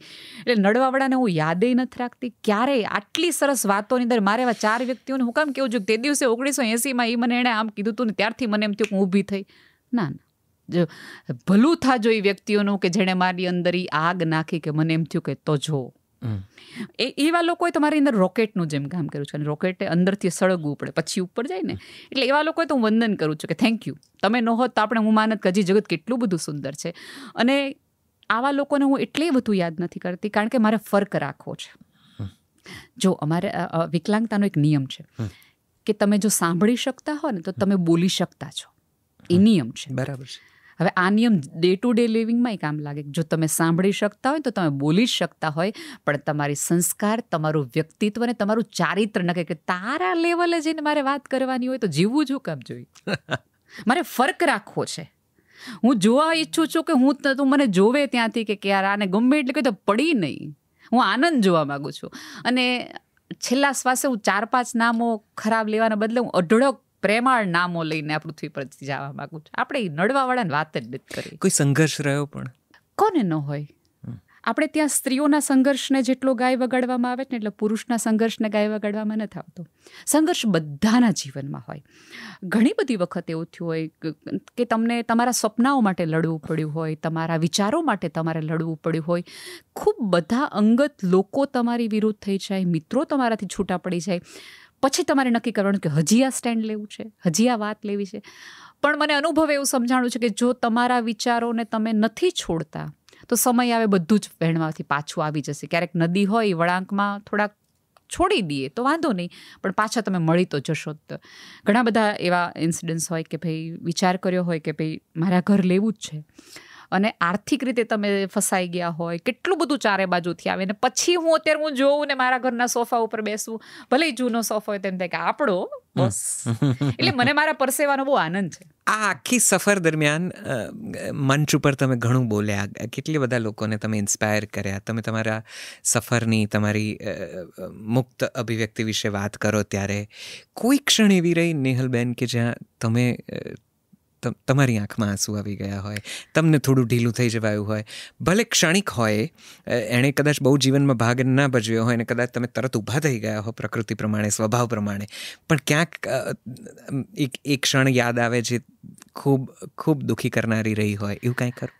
ઘણી બધી વખત મારું તો બહુ જ, હું તો ટીવીમાં આજે હું કોઈક સ્ત્રીને રડતી જોત મને રોડવું આવી જ જાય એવું પ્રકારનું છે. પણ જો મારે ખાસ વાત કરવાની હોય તો મારી સ્કૂલમાં બાળકો છે, અમે કીધું એમ કે માર ખાતી સ્ત્રીઓ છે એમ. તો એક વખત એક સ્ત્રી સવારે મારી પાસે આવી અને મને ભેટીને એટલું બધું રડી કે મને હું મારી ઓલી થઈ ગઈ. એટલે મેં એને એવું પૂછ્યું કેમ આટલી બધી રડે છે? પછી એણે મને કીધું કે બેન મારા પતિને કોઈક સ્ત્રી સાથે અફેર છે. એ કે બેન મેં એની માટે શું નહીં કર્યું હોય, મેં એનો માર ખાધો, મેં એના ઘરને સાચવ્યું, એના વિકલાંગ 2 બાળકોને સાચવ્યા, તોય એણે મારી સાથે આવું કર્યું એમ. મને તે દિવસે રાત્રે એમ થઈ ગયું કે હું મરી જાઉં એમ. પણ પછી મને એમ થયું મારી પાસે નેહલબેન છે, મારે શું કામ મરવું છે? હું જઈને એને કહી ન દઉં કે તારે જવું હોય તો જા. એ કે સાચું માનશો બેન, મેં એને એ પુરુષને કાંઈ ન કીધું. મેં એને એવું કીધું કે તને એની યાર મજા આવતી ને તો તમ તાર જા, કારણ કે મને યાદ રહી ગયું તમારું ઓલું સુખેથી જીવન અન્યને જીવવા દો. હવે ભણેલી એ નથી ત્યારે એમ થઈ જાય કે કદાચ હું ન કરી શકતા, એ સ્ત્રીએ મને કરીને દેખાડ્યું. તો આવા બધા કિસ્સાઓ છે જે મને મોટી કરે છે અને મને અંદર ઘણી બધી વખત રડાયું હોય છે. કોઈક સ્ત્રી પોતાના જીવનના બદલાવ મારા ખભે લઈએ ને કે આ બેઠી છે, હાલ હું કરી નાખું આ સાહસ, ત્યારે મને બહુ આનંદ થાય છે. અને ઉપરવાળાનો આભાર માનું છું કે મારા ખભાને એટલા મજબૂત બનાવ્યા છે કે આવી સ્ત્રીનો હું હોકારો બની શકું છું. આ તો ભણકારાનો દેશ આખો થઈ ગયો છે અત્યારે. અને એની વચ્ચે અડધી રાત્રે કોઈક તકલીફ કે મૂંઝવણ થાય તેને ફોન કરવાનો તો ઇમરજન્સી નંબરમાં આપણો નંબર આવે. ઘણું થઈ ગયું. એટલે આવું તો ઘણું બધું છે. કોઈ બાળકને કંઈક જોતું હોય અને ગાડીમાં બેસવું હોય તો એ એમ કે બેન નેન મારીને કહું ફોન, એ મને લઈ જશે. હવે એની માં એના પપ્પા કરતા એને એમ લાગે કે નેહલબેનને કહેવાય ગાડીમાં બેસવાનું. તો આનાથી વધુ તમારું કયું હોય કે જેમાં તમે વર્થ લાગે ને, તમને એવું લાગે કે ઉપરવાળાએ મોકલ્યા, ભલે મને મોકલી, કોરોના પછી મન ભલે જીવતી રાખી આ બધા હાટું. વાહ. મંચ ઉપર કોઈ એવી ક્ષણ જે અતિશય યાદગાર રહી હોય? આટલા બધા કાર્યક્રમો, આટલી બધી અભિવ્યક્તિઓ, કેવા સરસ મહાનુભાવો સાથે તમે સ્ટેજ શેર કર્યું હશે, કેવા સરસ કાર્યક્રમો દેશ દુનિયા કદાચ ફર્યા હશો. આ મંચ ઉપર કોઈ યાદગાર ક્ષણ જે તમને કદાચ કહેવી ગમે? એવી તો ઘણી બધી હશે. જે પૂજ્ય મોરારી બાપુ સાથે હું જ્યારે હોઉં ત્યારે મને એવું જ લાગે કે મારી બિલકુલ લાયકાત નથી એમની આજુબાજુ પણ બેસવાની કે બોલવાની. ત્યારે હું વધુ ગળગળી થઈ જતી હોઉં છું. એટલે એ ક્ષણ તો મને ચોક્કસ લાગે. પણ મને હજી યાદ છે કે રાજકોટની એક કોલેજનો કાર્યક્રમ હતો, હું નામ નહીં દઉં એ કોલેજનું, અને થોડું બોલવાનું એવું હતું કે પ્રેમમાં છોકરીઓ બહુ જ બધી ફસાઈ રહી હતી અને એ મુદ્દે વાત મારે કરવાની હતી. અને હું બોલી અને પછી એક છોકરી એટલી હદે રડી આવી, ઓલા ફોટોગ્રાફ્સ લેવાની હોય કે મારે તમારી ફોટો નથી પડે, એ મારા પગ પકડીને રડવા માંડી. એટલી બધી રડી અને પછી એણે મને કાનમાં કીધું કે બેન, મેં આજે હું 100% ઓલા છોકરાને ના પાડી દઈશ, એણે મારી પાસે આ જ માગ્યું હતું, તમે જે કીધું ને સ્ટેજ ઉપરથી તેમ. ત્યારે એવું થાય કે ઓકે. અને ઘણા બધા લોકો એવું મેં કે આવું બધું બોલીએ ને પછી સાંભળીને લોકો વયા જાય. પણ તમે વિચાર કરો કે આટલું બધું કહેવાય છે તોય આ સ્થિતિ છે. હાવ ન કહેવાનું હોત તો કેવું હોત આ જગત, તો કેવું હોત. ફર્ક છે ને હંમેશા 4 થી 5 લોકોને, 4 થી 5% વર્ગને જ આ પૃથ્વી પર વયો ગયો. બાકી તો ગીતા કઈ ન વયો ગયો, રામ જીવીને વયા ગયા. ફરક પડવા વાળા હોય, જે જીવતા હોય એની પાસેથી તમે અપેક્ષા રાખી શકો બદલાવ લાવી શકાય. બાકી તો ટોળા ઘેરામાં ઘા કરવાનું છે. ક્યારેક એવું બને કે બોલનારને ન લાગે, સાંભળનારને લાગી જાય, એવું બની જાય. એટલે એવા બધા ઘણા કિસ્સાઓ છે કે જેમાં મને એવું થઈ જાય કે થેન્ક યુ, હું આભાર માનું ઉપરવાળાનો. અને ખાસ હું એક કિસ્સો તમારા દ્વારા કહેવા માંગીશ. પ્લીઝ. એક વખત અમારા બાળકોમાં એક એવી ડિસેબિલિટીનો એક પ્રકાર છે કે જેમાં ડૉક્ટરે એમ કીધું કે નોટ ટ્રેનેબલ, તમે ટ્રેન પણ નહીં કરી શકો એટલી ઓછી IQ આ બાળકોની અંદર છે. તો એ બાળકના એક દાદી મારી પાસે આવ્યા, ખૂબ રડવા માંડ્યા. એટલે મને કીધું શું થયું બા? એનું કરિયાણાનું ને એવું બધું આપણે કરતા હતા એટલા માટે. મેં કીધું કંઈ આર્થિક રીતે મુશ્કેલી પડી કે હજી કરિયાણાની જરૂર છે કે શું છે? એ કે નેહલબેન, આ મારા પાપના હિસાબે જ આ બાળક પૃથ્વી પર રહ્યું છે. એની મા તો આને જન્મ આપીને મૃત્યુ પામી અને એના પિતાને કેન્સર છે, એટલે એ હમણાં છૂટી જશે. મારા જ કોઈક પાપ હશે ને કે આ બાળક મારે ત્યાં આવ્યું અને આજે મારે એને મારવો પડ્યો. એટલે મેં કીધું તમે શું કામ એને માર્યો? એ બાળકની ઉંમર 24 થી 25 વર્ષની ત્યારે હતી. એટલે 24 થી 25 વર્ષનું બાળક પણ એની મેન્ટલ એજ છે 2 થી 2.5 વર્ષના બાળકની તે. હવે થયું તું શું? શેરીમાં એક નાની છોકરી, થોડીક જુવાન કહેવાય, 12-13 વર્ષની છોકરી બાલાજી વેફર્સ લઈને જઈ રહી હતી. વેફરનું એક પેકેટ લઈને જતી હતી. હવે ઓલા છોકરાએ એ વેફરનું પેકેટ જોયું એટલે ઓલો દોડ્યો અને ઓલી છોકરીએ વેફરનું પેકેટ અહીંયા લાગી દીધું. હવે ઓલાને વેફરનું પેકેટ દેખાય છે, બીજું કંઈ નહીં. એટલે એણે વેફરનું પેકેટ અડ્યું અને ઓલી છોકરીને અહીંયા કંઈક સ્પર્શ થઈ ગયો. એટલે ઓલી રાડ કરી નાખી અને ગામની એ શેરીવાળાએ છોકરાને માર્યો અને પછી બાએ પણ આ છોકરાને માર્યો. પછી તો રડવું આવે જ. પછી બા એક એવો શબ્દ બોલ્યા કે નેહલબેન, મારા તો એટલા બધા પાપ છે કે હું આજે બોલું તોય હું ગડગડી થઈ જાઉં છું કે હું કોઈ દિવસ ગંગાજીમાં મારા હાડકાઈને ડૂબાડી શકવાની, કે હું આ પાપમાંથી મુક્ત થાઉં. અને ત્યારે મને પહેલી વખત વિચાર આવ્યો કોઈ ગંગાજળનું આટલું બધું કોઈને મહત્વ હતું હશે. અને એક રાત્રે નક્કી કર્યું કે કાંઈ પણ થાય કે આ માજી પૃથ્વી પરથી જાય ને એ પહેલાં આને ગંગા સ્નાન કરાવી દેવું છે, ગમે એ થાય એ કરાવી દેવું છે. ધીમે લોકો જોડાતા ગયા અને મને બહુ કહેતા આનંદ થાય છે કે 5 બસ ભરીને બાળક અને એની મા, કેમ કે જ્યારે આવું વિકલાંગ બાળક આવે ને ત્યારે માને ઘરની બહાર નીકળવાનો અધિકાર સમાજ નથી આપતો. એટલે મા ક્યારેય ન નીકળી હોય. એટલે મેં નક્કી કર્યું કે આ બધી સ્ત્રીઓને ખૂબ ફેરવવી છે. એટલે હું બહુ અંગત રીતે માનું છું કે મારા ગમે એવા પાપ હશે પણ ઉપરવાળે મને 15 દિવસ સ્વર્ગમાં રાખવી પડશે, કારણ કે મેં એ 5 બસ ભરીને લોકોને 15 દિવસ મજા કરાવી. એને પાણીપુરી ખવડાવી, એને ડ્રેસ પહેરાવડાવ્યો, એને લિપસ્ટિક કરવી હતી તો એને એ કરાવડાવ્યું, એને ગંગાજીમાં જવું હતું તો એ કરાવડાવ્યું. એ એક સ્ત્રીની ઈચ્છા જે પણ હોય ને, હું ઈચ્છતી હતી કે એના હાથમાં પણ વિકલાંગ બાળકની આંગળી ન હોય, એના હાથમાં શોપિંગની થેલીઓ હોય. મારે એ 24 કલાક આપવા હતા તો હું બધા આપી શકી. એની માટે મને બહુ જ આનંદ છે કે મારાથી આ થઈ ગયું. એટલે હું બધાને કહું છું કે મને સ્ત્રીઓ માટે બોલવાનો અધિકાર એટલા માટે છે કારણ કે મેં એને બહાર લાવવા માટે આંગળી નહીં, આખી જાત રેડી દીધી છે. કપાળે કૂવો છે એવું સ્ત્રીઓને નથી, પણ અમે ઓવરફ્લો બહુ થઈ જાય છે. લોકોને અમારા ઉભરાતા દૂધ દેખાય છે, અમારી ઉભરાતી આંખો નથી દેખાતી. હું તમારી સફરને, તમારા પ્રયત્નોને નતમસ્તક વંદન કરું છું. પણ પાછું વળીને જોઉં છું તો મને એ નેહલ ગમે છે કે જે બીજા માટે જીવી છે. મને મારી અંગત ક્ષણોની નેહલ બહુ કદાચ નહીં ગમતી હોય, પણ હા, પાછું વળીને જોઉં છું તો મારાથી જે 4-5 ખૂણે ફેરફાર આવ્યો છે ને એ ગમે છે. એટલે 4 લોકો હસી શકે છે તો મને આનંદ થાય છે કે એમાં હું ક્યાંક નિમિત્ત બની છું. 4 લોકો નથી રડતા તો મને આનંદ થાય છે કે હું ક્યાંક નિમિત્ત બની છું. બસ આટલી તો છે દુનિયા. વાહ નિહલબેન, આઈ એમ શ્યોર કે તમે કેટલા બધાને ઇન્સ્પાયર્ડ કરતા હશો. પણ તમે ખૂબ દિવ્યાંગ અને વિકલાંગ બાળકનો કે એ અસ્વાસ્થ્યનો ઉલ્લેખ કર્યો.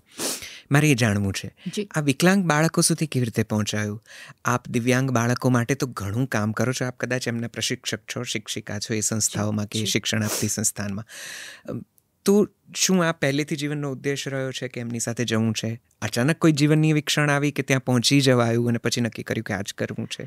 કઈ રીતે આ અનુસંધાન કેળવાયું? કઈ રીતે આ જોડાણ થયું? મારા મામા મંદબુદ્ધિના છે, એટલે હું બહારથી આવેલી નથી. આ આગમાંથી પસાર થયેલી વ્યક્તિ છું. એટલે મને ખબર છે કુટુંબમાં, ઘરમાં એકાદ આવી વ્યક્તિ હોય તો આખી દિશા અને ભવિષ્યના તમામ પ્લાનિંગો બંધ થઈ જાય. મેં નાનપણથી નક્કી કર્યું હતું કે હું જેની યારે લગ્ન કરીશ એને એક પણ સવાલ નહીં કરું, પણ એક એને એવું કહીશ કે મારા મામાની જવાબદારી લેવી પડશે.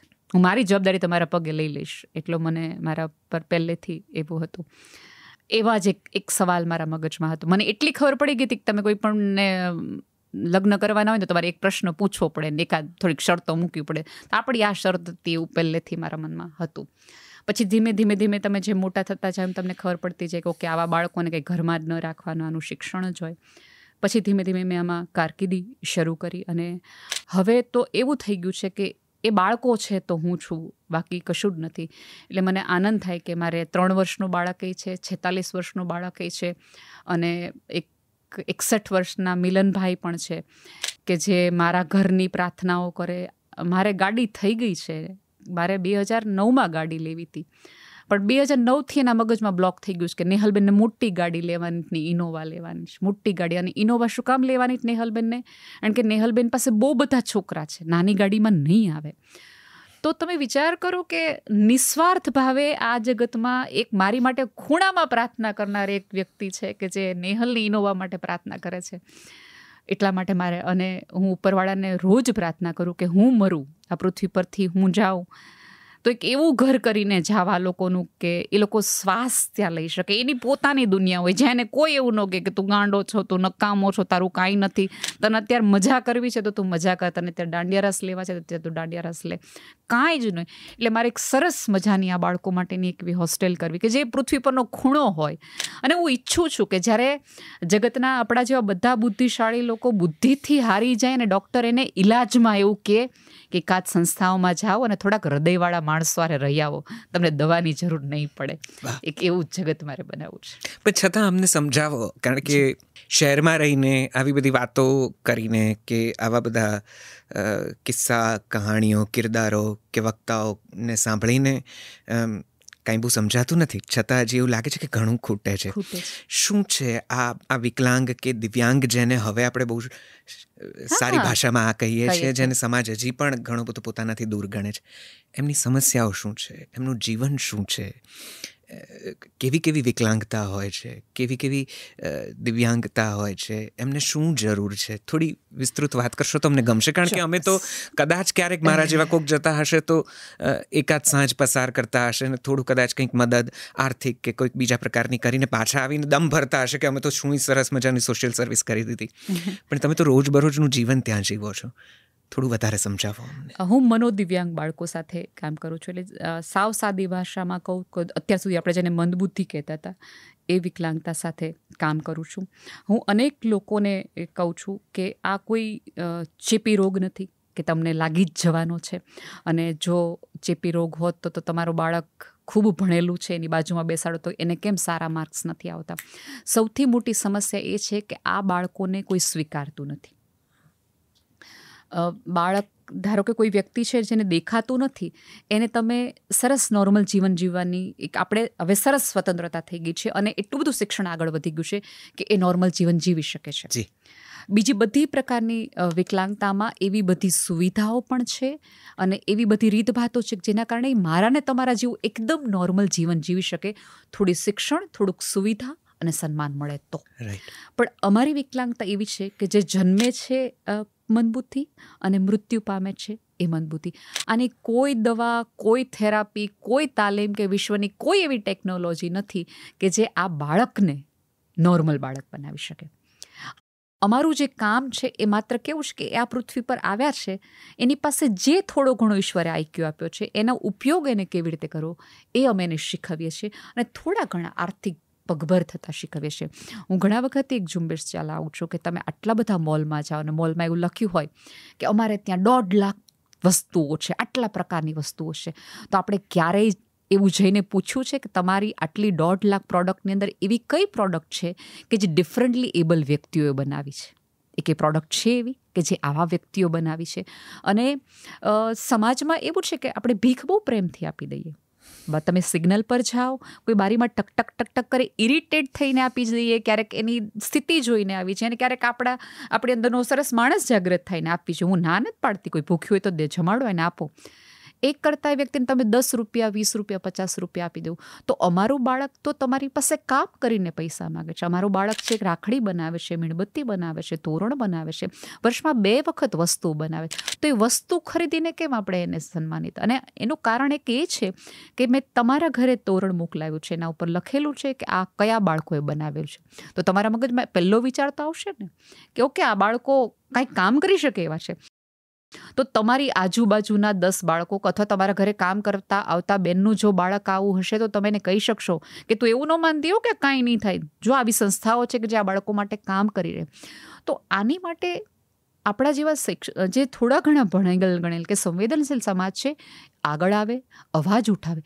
બીજું કાંઈ ન કરી શકો. સાવ સાદું કહું તો તમે કોઈક લગ્નમાં જાઓ છો, રિસેપ્શનમાં જાઓ છો, એકાદ બાળકને હિંમતથી એની માં રિસેપ્શનમાં કે જમવા લઈ આવી છે અને બાળક જમતા નથી આવડતું અથવા તો એની ચમચી વ્યવસ્થિત નથી પકડાતી, એ દાળની ચમચી ઢોળાઈ જાય છે, ત્યારે આપણી અંદરના લોકો, પુરુષો નહીં સ્ત્રીઓ જ, કેવું હાવ ન નીકળતા હોય તો બહાર આ શીખવાડ્યું નહીં. અત્યારે ખબર નહીં, અત્યારની મમ્મીઓ શીખવાડતી નથી. આવું કહેવાના બદલે એ સ્ત્રીને માથે હાથ ફેરવીને એને કહો કે ઇટ્સ ઓકે, ડરવાની જરૂર નથી, કાંઈ વાંધો નહીં, આવું તો થાય. અને એ સ્ત્રીને ક્યાંક ભેટો, એને રડવામાં મદદ કરો, એને ડૂમો ભરાઈ ગયો. આપણે આપણા ઠોઠ બાળકને પણ, ઓછા માર્કવાળા બાળકને પણ સ્વીકારી નથી શકતા.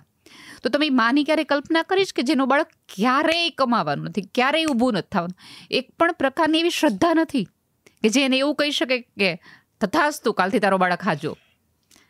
તમે આ મારા બાળકોની માં જેવી તો આશાવાદીઓ તમને જોવા નથી મળવાની. આટલો ઈશ્વર ઉપર શ્રદ્ધા મારનાર વ્યક્તિઓ કોઈ છે નહીં કે આવી સ્થિતિમાં મૂક્યા પછી પણ એ દીવો કરે છે, એ માળા કરે છે, ઉપરવાળાનો આભાર માને છે. તો આવી સ્ત્રી જ્યારે સમાજમાં તમારી આજુબાજુ નીકળે તો એને વધાવી લો, એને હિંમત આપો. રિસેપ્શનમાં છે અને બીજું કાંઈ ન કરી શકો તો કાંઈ નહીં, એકાદ ફિઝિકલી હેન્ડીકેપ વ્યક્તિ તમારી હારે દાદરા ચડતું હોય તો એની સામે સડસડાટ પસાર થવાના બદલે સહેજ સ્માઇલ આપીને પસાર થાવ. ક્યા વાત.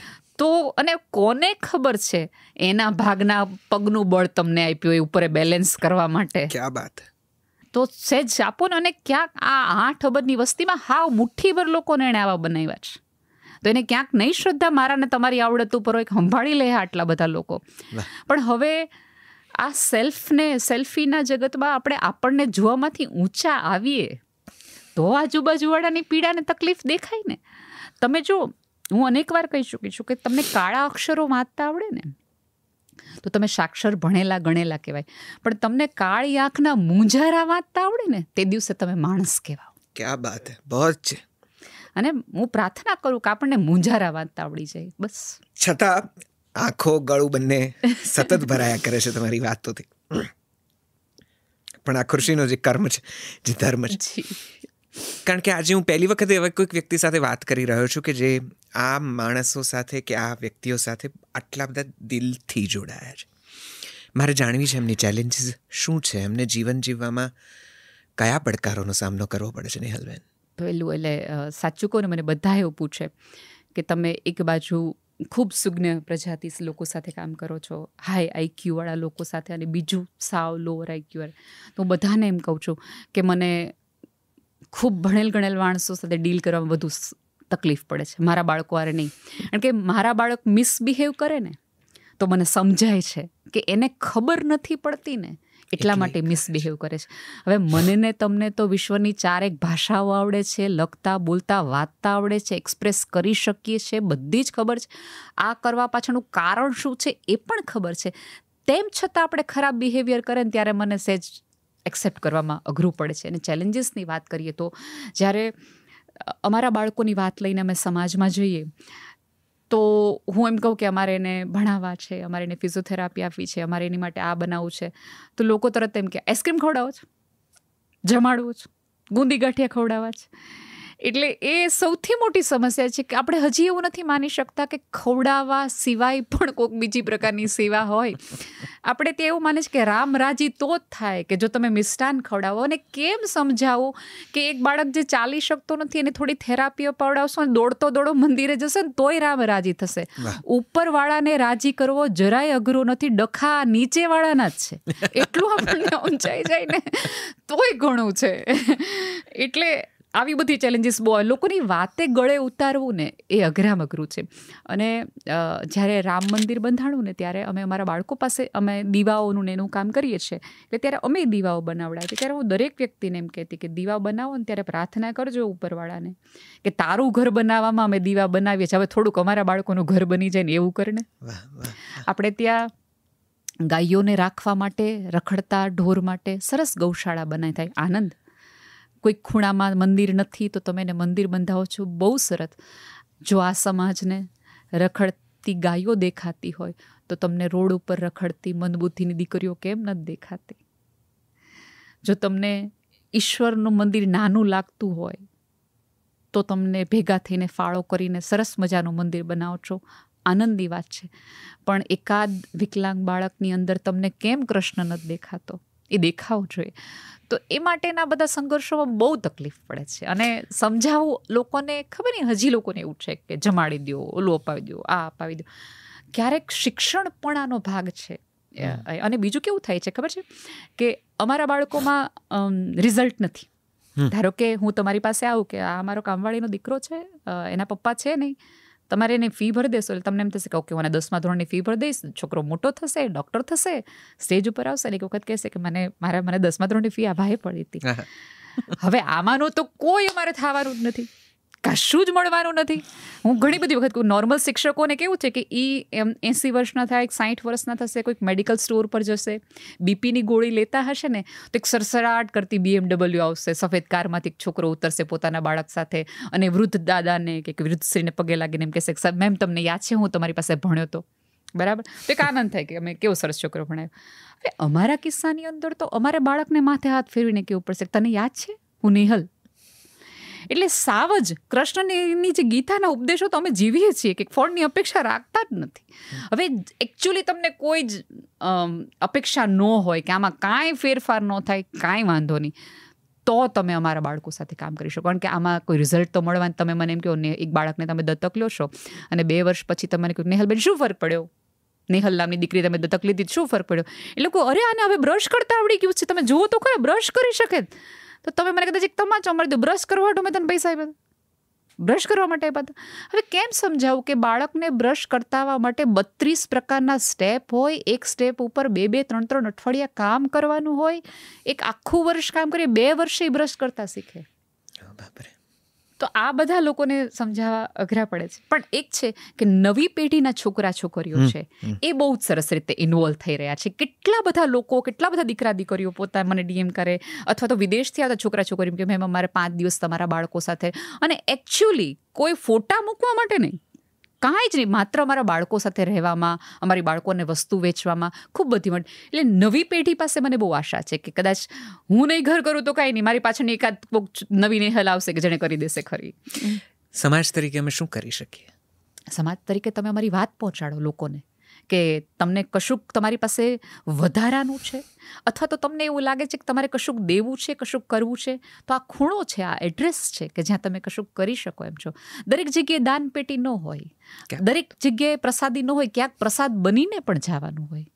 વાહ, મને એમ થાય કે આ વાત વિશે તો એક જુદો જ આપણે સંવાદ સાધવો જોઈએ. અને નિહાલબેનનું કદાચ, કારણ કે નિહાલબેનની અભિવ્યક્તિ તો બધા જાણે છે, એમનું કર્મ બહુ ઓછા જાણે છે. ક્યાંથી આવે છે આ અભિવ્યક્તિ એ પણ અમારો કદાચ પ્રયાસ હોય તમને આટલી પૂછપરછનો. તમારી સેવાને અમે બહુ નતમસ્તક વંદન કરીએ છીએ. Thank you so much. તમારા જેવા કેટલાય હશે જે કદાચ આ કોઈ ન કરે એવું કર્મ કરવા આખો જન્મારો કાઢી નાખે છે. અમારા પ્રણામ સ્વીકાર કરજો.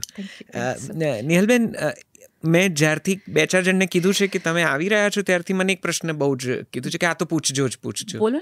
કે બહુ સુંદર સ્કાર્ફ પહેરે છે, એ બહુ સુંદર શોલ કે સરસ રીતે કપડું બાંધે છે, અને એક આખી ઘણા એવા હશે જે તમને જોઈને ફોલો કરે છે. મને ખ્યાલ છે. એટલે આ રહસ્ય પણ જાણવું છે ખોલી નાખીએ ક્યારથી. એટલે is this the fashion style you have adopted for or there's something else?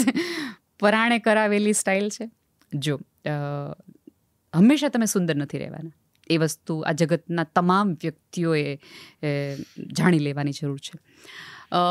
સ્ત્રીઓની તકલીફ એ છે કે જેમ જેમ જેમ જેમ એ મોટી થાય અથવા તો થોડું થોડું વૃદ્ધત્વ થતું જાય તો પોતે ઇન્સિક્યોર ફીલ કરવા માંડે, એને મજાનું આવવા માંડે. હું દરેક સ્ત્રીઓને કહેવા માગું છું કે તમારો આત્મવિશ્વાસનો આધાર તમારી નિડરતા ઉપર, તમારા સ્માઇલ ઉપર, તમારી આવડત ઉપર હોવો જોઈએ, નહીં કે તમારા છૂટા વાળ પર, કે નહીં તમારા વાળ ઉપર. આજે વાળ છે, કાલે નથી, ને ક્યારેક તો જવાના જ છે. બરાબર, કોઈક સમસ્યાના કારણે કોકના વહેલા જાય, કોકના મોડા જાય, એટલે જીવવાનું બંધ ન કરી દે. મારે થઈ સમસ્યા એટલે મારી પાસે ચોઈસ હતી કે હું હજારો રૂપિયા કે લાખો રૂપિયા એ ટ્રીટમેન્ટો પાછળ કાઢું અને રોજ અરીસામાં જોયા માંડું, પડ્યો ફર્ક એ કર્યા કરું કે કંઈક નવી સ્ટાઇલથી કરું. તો અને એક ઓલા તરીકે મને એમ થાય કે હું આટલા બધા પૈસા જો મારે 1000 રૂપિયા મારા વાળમાં નાખવા હોય તો એના બદલે મારા છોકરાઓના ખાવામાં નાખવું, એના પ્રવાસમાં નાખવું, એના રમવા પાછળ નાખવું.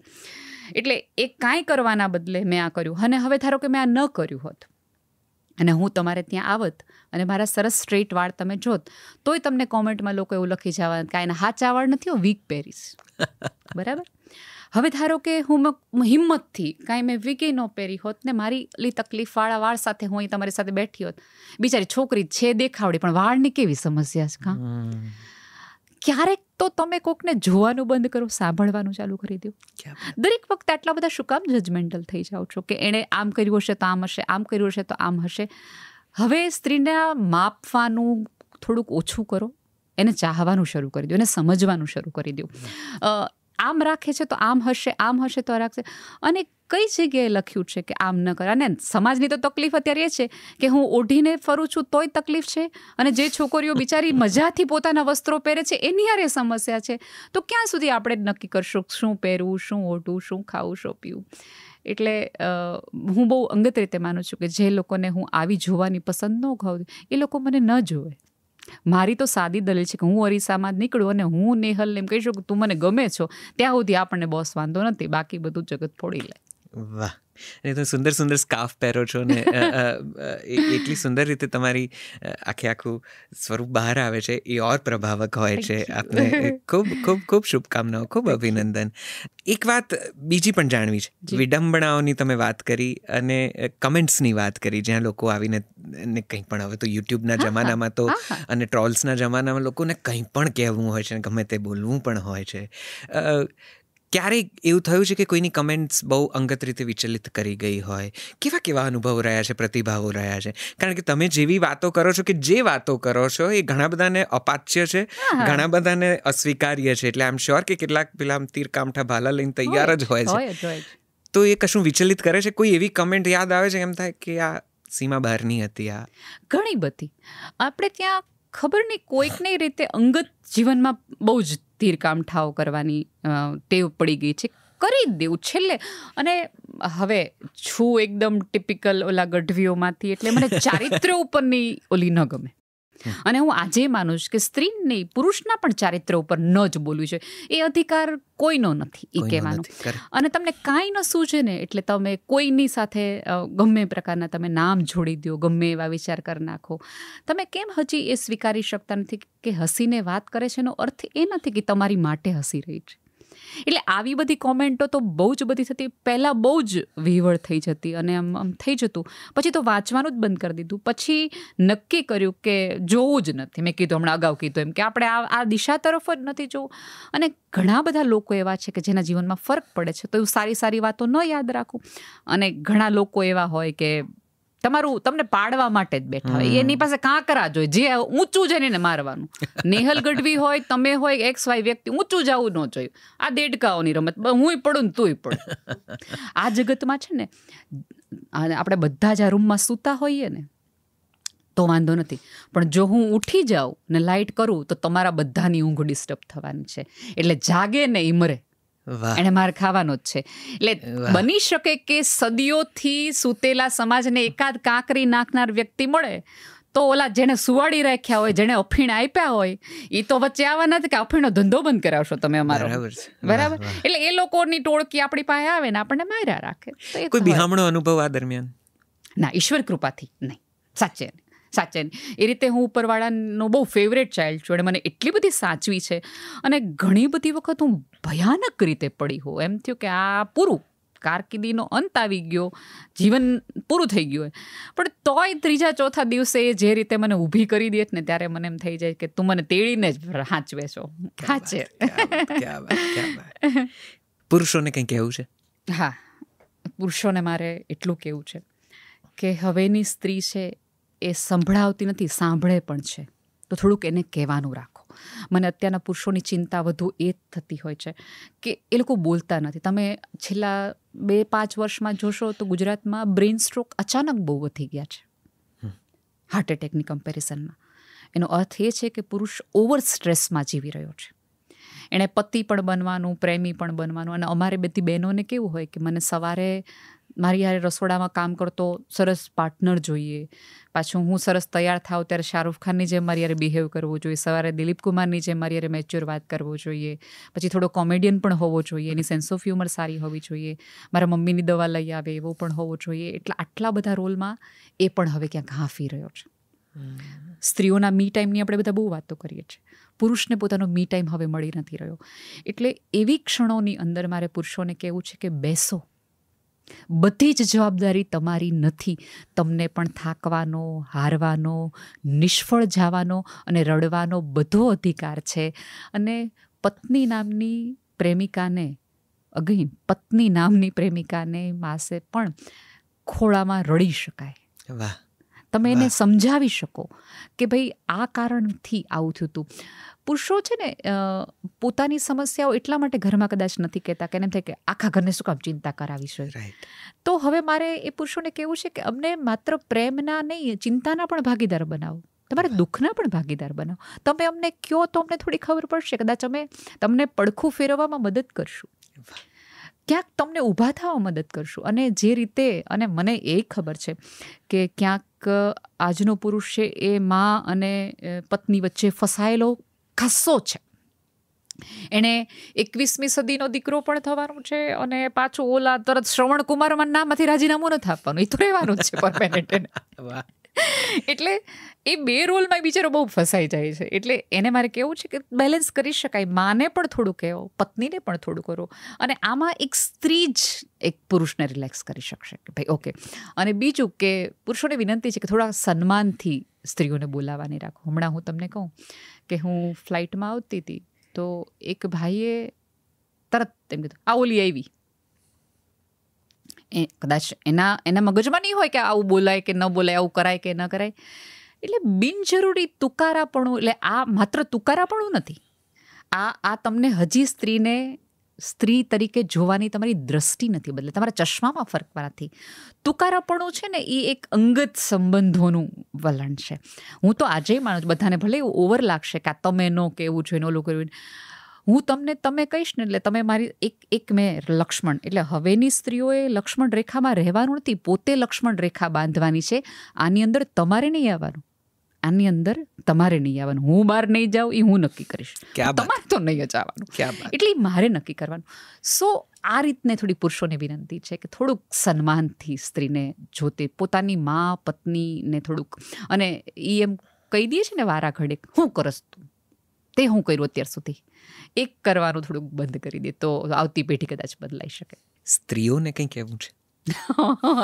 હું સ્ત્રીઓને જ કીધા રાખું છું. સ્ત્રીઓને મારે બહુ જ વિનંતી છે. અત્યારે સૌથી મોટી લગ્ન જીવનની હળાહળ સમસ્યા હોય તો શંકા બહુ જ સ્ત્રીઓને હોય છે કે ભાઈ ક્યાંક આનું કંઈક થઈને તો નહીં જાય, આને કંઈ સમજાશે નહીં, આ મને સમજતા નથી, આ મને સાંભળતા નથી, આને મારી કદર નથી, આમને. સૌથી વધુ વસ્તુની અપેક્ષા એ તમને જે વસ્તુની અપેક્ષા હોય, જે વ્યવહારની અપેક્ષા હોય, એ તમે તમારી સાથે રહેતી વ્યક્તિ સાથે કરો. બરાબર. હવે આમાં કેવું થાય છે કે તમને ફેસબુકમાં કોઈક વ્યક્તિ એવું પૂછે કે જમી કે નહીં, તો આપણને કેરિંગ લાગે છે. હવે આવું ને આવું તમારો પતિ તમને પૂછે તો ટકટકીઓ લાગે છે, હે તાવ છે એવું. એટલે સોશિયલ મીડિયામાં તમને કંઈક પૂછે છે તો એ તમારો નજરિયો બદલાઈ જાય છે. મારે વખાણ સ્ત્રીઓને વખાણ સાંભળવા જ છે પોતાના. બીજી સ્ત્રીના કોઈ વખાણ કરે. હવે ઘણા બધા પુરુષોએ મને એવું કીધું કે અમે નિહાલબેન અમે ટીવી છે ને એકદમ આમ અદબ વાળીને જ જોઈએ, એકેય સ્ત્રીના વખાણ ન કરીએ. ધારો કે એમ કે કેવી સરસ લાગે, કાં હું હારી નથી, તુરંત વાત આવે. સો આવું બધું કરવાના બદલે તમે જેને દેખાડ્યું કે દીપિકાની કમર તો જો કેટલી સરસ છે, સાથે મળીને જુઓ. કોઈ દીપિકા તમારા વરને મળી જવાની નથી, તમે એને માંડ મળ્યા છો. અને તમને શું લાગે છે જગતની તમામ સ્ત્રીઓ એટલી ફ્રી છે કે જે તમારો પતિ ઘરની બહાર નીકળશે ને તરત ઓફર કરશે કે હાલો ને ભાઈ, હાલો ને ભાઈ? આવું કાંઈ થવાનું નથી.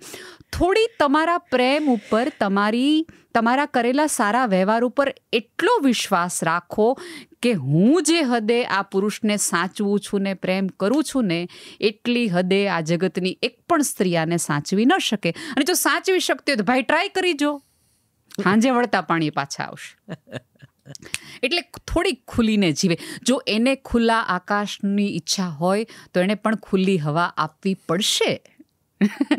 પોતાના પતિના મોબાઈલના પાસવર્ડ જાણવાના બદલે, તમને ખબર છે પતિ જ્યારે નાવા જાય ને ત્યારે સ્ત્રીઓનું એક જ કામ હોય છે કે મોબાઈલ ચેક કરી લે.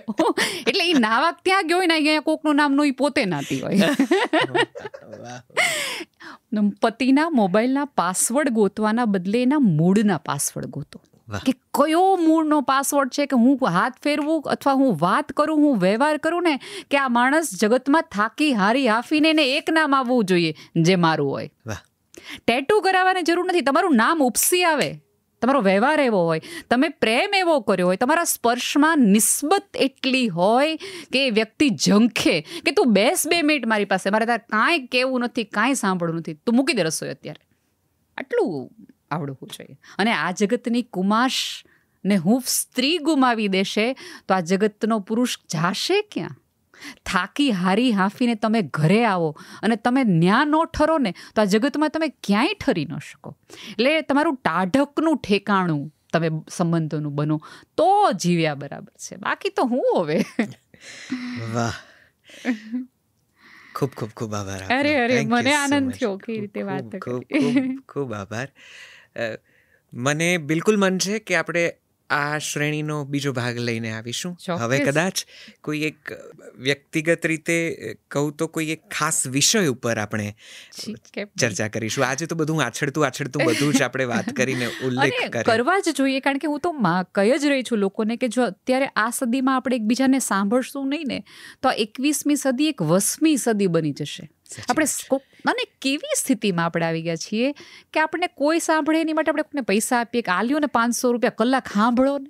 અરે તમારી આજુબાજુ એક સંબંધનો ઊભો કરી શકો, એક ખૂણોનો ઊભી કરી શકો કે જ્યાં તમે કાંઈ ગીર્યા વગર યાર સાંભળ ને. તમે મજામાં છો એવું બધાને કહી શકાય, પણ મજામાં નથી એવું કોકા વ્યક્તિઓને કહી શકાય. એવા સંબંધો તો ઊભા કરી લેવા જોઈએ આ પૃથ્વી પર. બિલકુલ. આપણે કોઈક ખાસ વિષય ચોક્કસ, ફરીથી ભેગા થઈશું ચોક્કસ. અને હજી વધુ અમને ઈચ્છા રહેશે કે આપની કેમ વાતો નહીં? સાંભળીએ, આપના વિચારો જાણીએ. પ્રયાસ અત્યારે કરશું. તો જેટલું તમે કીધું છે એનાથી હું અને આઈ એમ શ્યોર કે જોનારા સાંભળનારા દરેક જણ એટલા મૂવ થયા હશે, અમે એટલા ઇન્સ્પાયર થયા છીએ. એટલા. ખૂબ આભાર. થેન્ક યુ વેરી વેરી અરે much for thank joining you us. So much. ખૂબ ખૂબ આભાર આપ અમારે ત્યાં આવ્યા છે.